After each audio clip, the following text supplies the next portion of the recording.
ओम श्री गणेशाय नमः। ओम नमः शिवाय। 63वां अध्याय। दक्ष प्रजापति द्वारा मैथुनी सृष्टि का प्रादुर्भाव, दक्ष कन्याओं का वंश परंपरा तथा ऋषि वंश वर्णन। ऋषिगण बोले, हे सूची, अब आप देवताओं, दानवों, गंधर्वों, उर्गों तथा राक्षसों का उत्पत्ति का उत्तम विधि से यथाक्रम वर्णन कीजिए। सूची बोले, पूर्व पुरुषों की सृष्टि संकल्प से, दर्शन से तथा स्पर्श से कही जाती है। प्रचेत सर के पुत्र दक्ष के बाद स्त्री पुरुष के संयोग से सृष्टि प्रारंभ हुई। जब देवताओं, ऋषियों और पनंगों का सृजन करते हुए प्रजापति से लोक वृद्धि का प्राप्त नहीं हुआ, तब दक्ष ने मैथुनी योग से सुति से 5000 पुत्र उत्पन्न किए। तत्पश्चात उन महाभाग्य वालों को देखकर वे अनेक प्रकार के प्रजाओं की सृष्टि के इच्छुक हो गए। तब नारद जी से उत्पन्न हुए हर्ष नाम वाले दक्ष पुत्रों से कहा, ऊपर तथा नीचे पृथ्वी का प्रमाण जानकर आप लोग विशेष रूप से सृष्टि कीजिए। हे मुनिश्रेष्ठ, उनका वचन सुनकर वे सभी दिशाओं में चले गए। वे आज तक नहीं लौटे, जैसे नदियां समुद्र में मिलकर समुद्र से वापस नहीं लौटती। हर्ष संगक पुत्रों के नष्ट हो जाने पर प्रजापति प्रभु दक्ष ने सुति से कहा, पुनः 1000 पुत्रों को उत्पन्न किया। हे विप्रो, जब शबल नाम वाले वे पुत्र सृष्टि करने के लिए एकत्रित हुए, तब नारद जी ने सूर्य के समान तेज वाले उन आए हुए पुत्रों से पुनः कहा, पृथ्वी का संपूर्ण विस्तार जानकर तथा अपने भाइयों को बार बार पता लगाकर यहाँ आकर के आप लोग विशेष रूप से सृष्टि कीजिए। वे भी उसी मार्ग से भाइयों को गति को प्राप्त हुए। तदंतर उनके भी नष्ट हो जाने पर प्रचेत के पुत्र प्रजापति दक्ष ने वैरणी नामक भार्या से 60,000 कन्या उत्पन्न की।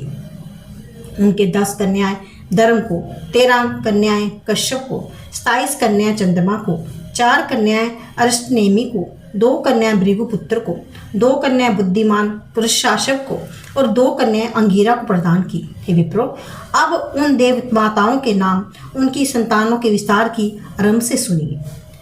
मरुतवती, वसु, यामी, लंबा, बानु, अरुंधति, संकल्पा, मरुता, संध्या, परम सुंदरी, विश्वा, धर्म की पत्नियां कही गई हैं। हे ऋषियों, अब मैं उनके पुत्रों को बताता हूँ। विश्वा से विश्वदेव हुए, संध्या से सांध्यों का जन्म दिया, मरुतवती से मरुतवान हुए, वसु से सभी वसु उत्पन्न हुए, बानु से बानुगण तथा मूर्तों से मृतुगण बताए गए हैं। लांबा से घोषणा नाम वाले पुत्र हुए, यामी से नागविधि उत्पन्न हुआ, संकल्पों से संकल्प नामक पुत्र हुआ। अब मैं आप लोगों को वसुओं की सृष्टि बताता हूँ। जो देवता ज्योतिषमान तथा सभी दिशाओं में व्यापक हैं, वे वसु कहे गए हैं। सभी प्राणियों के हितैषी आप ध्रुव, सोम, दर, अनिल, अनिल प्रत्युष तथा प्रवास, ये 8 वसु पुत्र कहे गए हैं। अजैकपाद, अहिवृद्धन, विरूपाक्ष, वैरव, हर, बहुरूप, सुरेश्वर, त्र्यंबकम, सावित्री, जयंत, पिनाकी तथा अपराजिता, ये गणेश्वर 11 रुद्र कहे गए हैं। हे ऋषियों, अब मैं कश्यप की पत्नियों से उत्पन्न पुत्रों तथा पौत्रों का बताऊंगा। अदिति, दिति, अरिष्टा, सुरसा, मुनि, सुरभि, विनीता, त्रामा, क्रोधवशा, इला, कुरुदु, तिविशा एवं धनु, ये कश्यप की पत्नियां थीं। अब मैं आप लोगों को उनके पुत्रों को बताता हूँ। चाक्षु, मनवंतर, ये तुषित नाम वाले देवता थे। वे वैवस्वत मनवंतरों में 12 आदित्य कहे गए हैं। इंद्रदाता, भग, त्वष्टा, मित्र, वरुण, ऐरमा, विश्वान, सविता, पूषा, अंशुमान तथा विष्णु, ये 1000 किरणों वाले 12 आदित्य कहे गए हैं। दिति ने कश्यप से हिरण्याकशिपु तथा हिरण्याक्ष इन 2 पुत्रों को प्राप्त किया, ऐसा हमने सुना है। दोनों ने कश्यप से बल के अभिमान में 100 पुत्र उत्पन्न किए। हे श्रेष्ठ द्विजो, उनमें से विप्रचित वरदान था। हे श्रेष्ठ द्विजो, त्राम ने शुकी, शैनी, बासी, सुग्रीवी, गृद्धिका तथा शुचि, इन 6 कन्या को जन्म दिया। शुकी ने धर्म से शुकों तथा अलूकों को उत्पन्न किया। शैनी ने शैनों, बाज तथा बासी ने कुरुगों को जन्म दिया।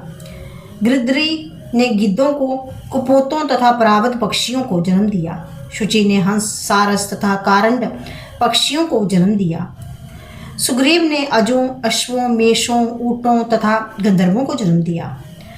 शुभ विनात ने गुरूर तथा अरुण को भी और भी लोगों को भय प्रदान करने वाली सौदामणि नामक कन्या को उत्पन्न किया।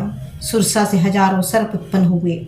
उत्तम व्रत वाली कुदरू ने 1000 सिर वाले 1000 सर्प उत्पन्न किए। उनमें से 26 सर्प उत्तम तथा प्रधान कहे गए हैं। वे शेष, वासुकी, कंकूट, शंख, ऐरावत, कंबल, दंजय, महानील, पद्म, अश्वत्थर, तक्षक, इलापत्र, महापज्ञ, धृतराष्ट्र, बलाहल, शंखपाल, महाशंख, पुष्पदृष्ट, शुभावनानन, शंखलोमा, नुहुष, वामन, फनित, कपिल, दुर्मुख तथा पतंजलि नाम वाले कहे गए हैं।